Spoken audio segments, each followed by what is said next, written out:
The $800 Stock Club has a new member.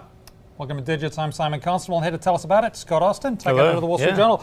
$800 stock for one. You get one share for $800. And who's the new member? It's Google, and it's no Berkshire Hathaway at what, $150,000, but it did hit this milestone of $800 a share, and it shows really Google's kind of rise. Even I think its stock was down quite a bit last year, but it's shown that it's making money off of mobile, and so investors are really putting their faith in the stock now. When you really look at it and you look at its market cap, it's still almost a half of Apple, which is one of the world's largest, most valuable companies. And they have a stock prices, so that's about in the $500. Yeah, it's about so there's only four companies in this, including Berkshire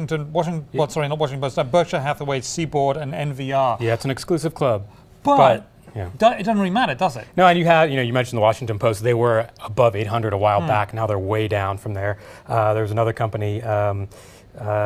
Priceline, it traded almost $1,000 in 1999, of course, during the boom days. Nowhere near that today. It really is irrelevant. You really have to look at the market cap, and of course, Google, which is price about $265 billion. Yeah. But it's also price times the number of shares outstanding. Right.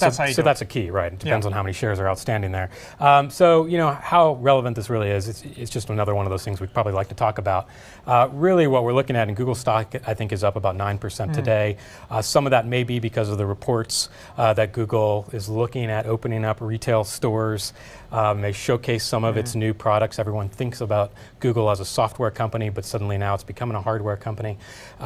So again, there's enthusiasm about Google right now, and there wasn't as much maybe a year ago when people were wondering about if its mobile ads were going to convert into revenue. What is interesting is about 5-6 years ago, I was looking at Google and Gold, and we were having a debate at on video about, not you and I, somebody else, about which one would reach $1,000 first. Right. And I thought, well, Google's really gone. They were both about 700 then. Which will get to $1,000? Clearly, Gold did. Clearly, Gold, yeah. But it doesn't really matter, like you say. No, it doesn't. And you really, again, you have to look at the market cap, and Apple. Everyone thought Apple would be the first trillion-dollar company. Maybe someday, but clearly it's stepped back now in the past few months. It's down to about $460 billion maybe right now.